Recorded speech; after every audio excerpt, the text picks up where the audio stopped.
बाबासाहेब आंबेडकर, भारताच्या राज्यघटनेचे एक महान शिल्पकार. डॉक्टर आंबेडकरांनी आपलं सारं आयुष्य पददलितांना न्याय आणि समता मिळवून देण्यासाठी वेचलं.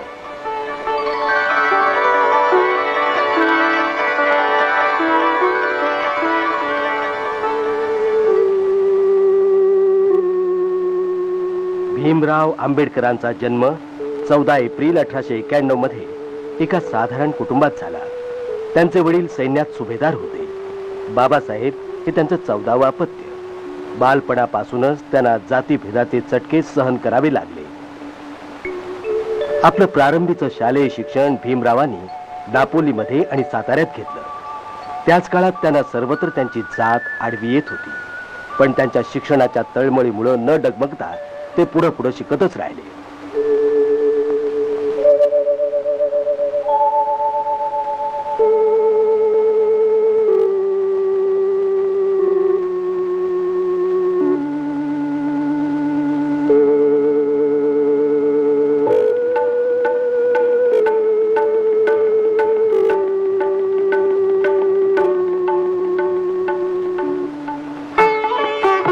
त्यानंतर आपल्या कुटुंबियासह ते मुंबईला आले. निरनिराळ्या संकटांशी सामना देत आंबेडकरांनी शिष्यवृत्त्या मिळवून शाळेतून कॉलेजापर्यंत मजल मारली.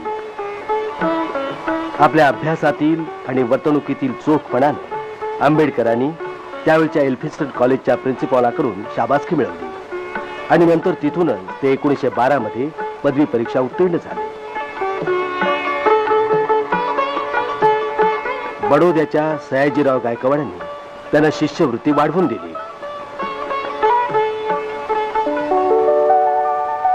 त्यामुळे ते न्यूयॉर्क इथल्या कोलंबिया युनिव्हर्सिटीत गेले. तिथे त्यांनी अर्थशास्त्रातली MA ची पदवी मिळवली आणि नंतर डॉक्टरेटचीही पदवी मिळवली. भारतात परतल्यावर आंबेडकरांनी सिडनहॅम कॉलेजात नोकरी धरली. या नोकरीत मिळालेल्या पैशामुळे त्यांना पुढे इंग्लंडमध्ये जाऊन अर्थशास्त्र आणि कायद्याचा अभ्यास पूर्ण करायला मिळाला.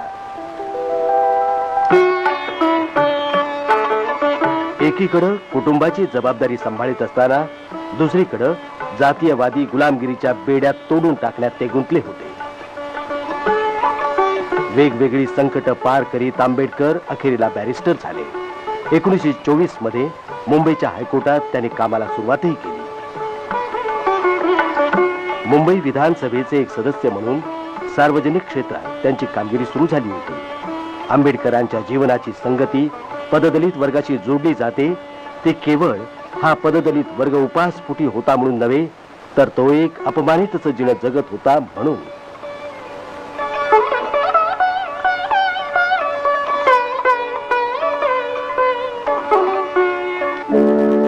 आता वेळ आली होती कृती करून दाखवण्याची. महाड मधलं 14 तळ, वास्तविक हे तळ सर्वांसाठी खुलं होतं. तरीही सवर्ण हिंदूंनी ते खासगी मालकीचं असल्याचा दावा केला. हरिजनांना या तळ्यावर पाणी भरण्याची मनाई करण्यात आली. 1927 मध्ये आंबेडकर आणि त्यांच्या अनुयायांनी या अन्यायाविरुद्ध सत्याग्रहाचा मार्ग अवलंबला. प्रसंगी प्रकरण कोर्टातही गेलं.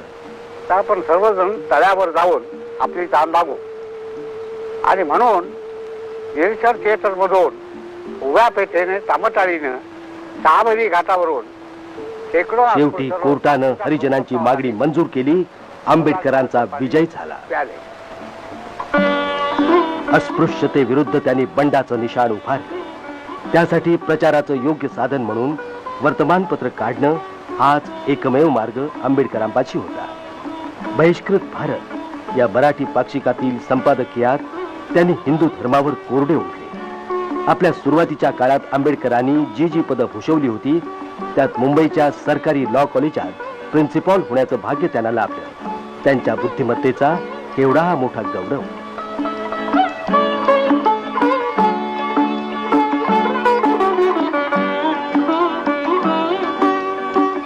त्याच काळात महिलाद्वारासाठी त्यांनी अनेक चळवळीत भाग घेतला. ब्राह्मण पुरोहितांनी वैदिक पद्धतीनं लावलेलं हरिजन दाम्पत्याचं लग्न हे दलित वर्गाला समानतेनं वागवल्याचे एक सुचिन्हच होतं.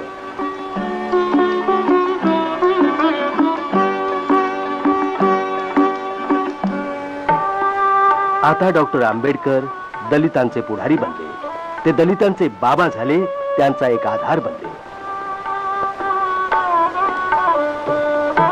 मुंबई मधलं आंबेडकरांचं घर, राजगृह त्यांच्या अनेक चळवळींचं प्रमुख केंद्र बनलं. डॉक्टर आंबेडकरांना ग्रंथांचा भारी शौक.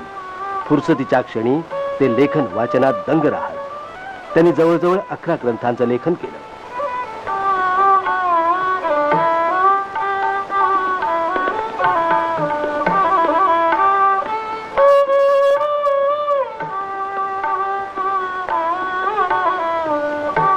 त्यांच्या कार्याचा व्याप वाढत होता.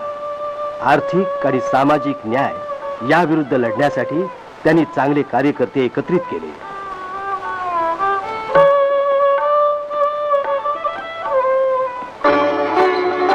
देवाच्या दारी सर्व जाती एक आहेत हे सिद्ध करण्यासाठी बाबासाहेबांनी मंदिर प्रवेश आंदोलन केलं. 1930 मध्ये डॉक्टर आंबेडकरांनी हरिजन आणि इतर मित्रांसमवेत नाशिकच्या काळाराम मंदिराच्या प्रवेशासाठी एक मोर्चा काढला.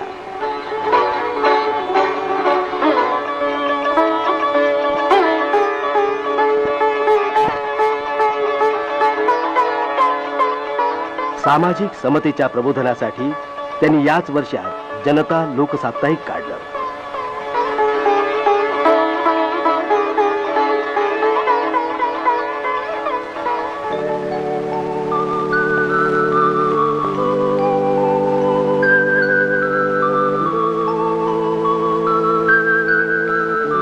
डॉक्टर आंबेडकर लंडन मधल्या 3ही गोलमेज परिषदेला प्रतिनिधी म्हणून गेले. तिथं त्यांनी हरिजनांसाठी वेगळ्या निर्वाचन क्षेत्राची मागणी केली. परिणामी 1932च्या ऑगस्टमध्ये भारताला कम्युनल अवॉर्ड देण्यात आलं.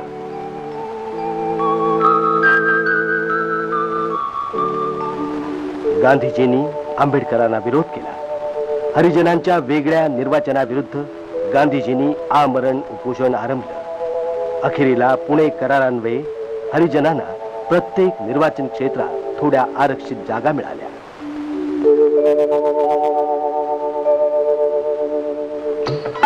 आंबेडकरांनी एका सार्वजनिक सभेत सांगितलं की जातपातीनं पीडित झालेल्यांनी आपल्या मुक्ततेसाठी हा हिंदू धर्म सोडायलाच हवा, त्याशिवाय गत्यंतरच नाही. आता राजकीय क्षेत्रात बाबासाहेबांची क्षितिज वाढली होती. व्हॉइसरॉयच्या कार्यकारिणीचे ते एक सदस्य बनले आणि मग त्या संधीचा फायदा घेऊन त्यांनी दलित वर्गाच्या कल्याणासाठी अनेक मार्ग शोधून काढले. नव्या योजनांच्या अंतर्गत दलित वर्गाच्या शिक्षणासाठी त्यांनी बराच पैसा जमा केला आणि सरकारी नोकऱ्यातील जागा राखून ठेवण्याची व्यवस्था केली.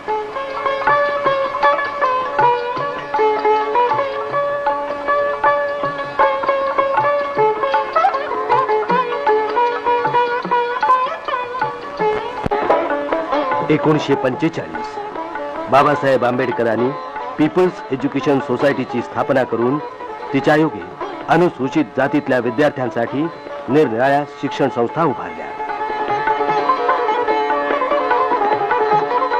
स्वतः शिक्षण तज्ञ असल्यानं डॉक्टर आंबेडकरांना हे ठाऊक होतं की अखेरीला ज्ञानानंच मुक्ती मिळते. जातीयवादाच्या शापानं दलित वर्गाला पार अज्ञानाच्या दरीत ढकलून दिलेलं होतं.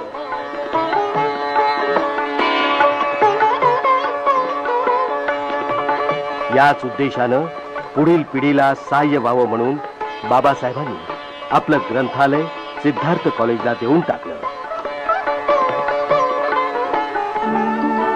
स्वातंत्र्य लढ्याचा शेवटचा अंक चालू होता.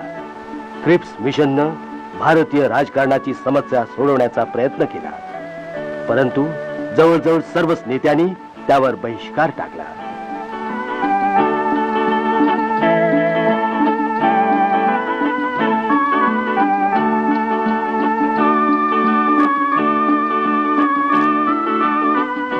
डॉक्टर आंबेडकरांनी देखील दलित वर्गातर्फे त्या योजनेला ठोकरून लावलं.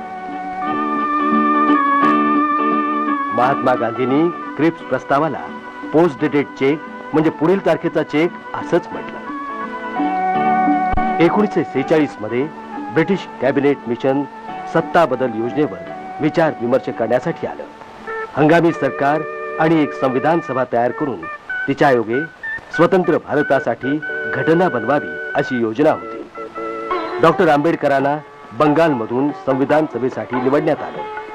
1947च्या ऑगस्टमध्ये संविधान सभेनं एक ड्राफ्टिंग कमिटी घटनेच्या निर्मितीसाठी बनवली आणि तीमध्ये भारताचे केंद्रीय कायदे मंत्री डॉक्टर आंबेडकरांना अध्यक्षपदी विराजमान केलं.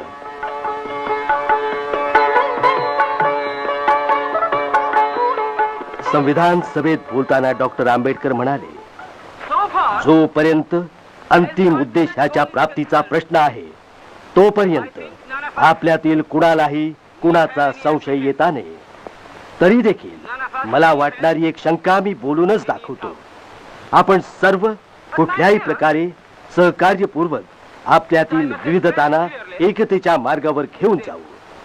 आमच्या लक्ष्याविषयी कसलीच शंका नाही, पण त्या मार्गाने पावलं टाकणंच कठीण आहे. म्हणून आम्हाला एका शक्तिशाली केंद्रीय सरकारची आवश्यकता आहे. That we have today take a decision in common and march in a cooperative way on that road which is bound to lead us to unity. Our difficulty is not with regard to the ultimate. Our difficulty is with regard to the beginning. Mr. Chairman, therefore, I like a strong, united center.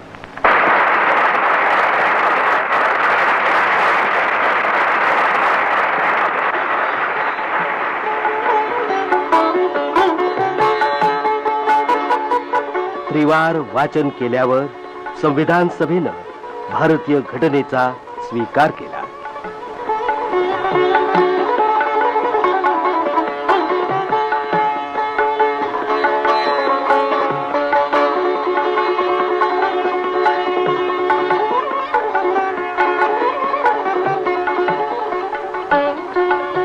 स्वातंत्र्यानंतर आपल्या देशानं सर्व जनतेसाठी आणि विशेष करून दलित वर्गासाठी सामाजिक आणि आर्थिक समानता अंमलात आणण्याचा प्रयत्न केला.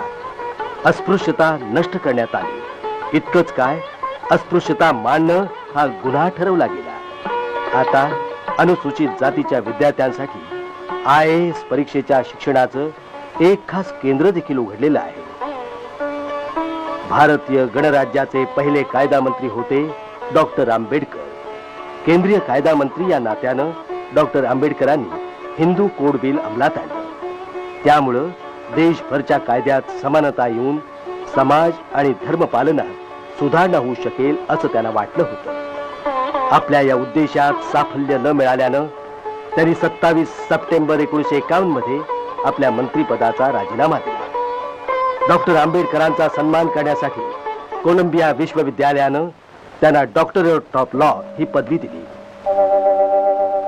महात्मा गौतम बुद्धाच्या संदेशाप्रत बाबासाहेबांना त्यांच्या बालपणापासूनच एक प्रकारची आस्था होती. त्यासाठी त्यांनी बुद्धाचा मार्ग चोखाळला. 1956 मध्ये महात्मा बुद्धाची 2500वी महानिर्वाण जयंती होती. त्याच वर्षी 14 ऑक्टोबरला दसऱ्याच्या सुमुहूर्तावर बाबासाहेबांनी बुद्ध धर्माची दीक्षा घेतली. काम अहोरात्र काम अशा या प्रदीर्घ मेहनतीमुळं आणि संघर्षामुळं बाबासाहेबांच्या प्रकृतीवर ताण पडला आणि शेवटी 6 डिसेंबर 1956चा दिल्लीतला तो काळा कुट्ट दिवस उजाडला. वयाच्या 65व्या वर्षी काळानं बाबांना आपल्यापासून हिरावून नेलं. मुंबईमध्ये शोकाकुल जनतेचा एक महासागर उफाळला त्यांच्या लाडक्या बाबांना अखेरचा निरोप देण्यासाठी. दलितांचे बाबा, गोरगरिबांचे कनवाळू बाबा महानिर्वाणाला निघाले. बुद्धम शरणम गच्छामि, धम्मम शरणम गच्छामि.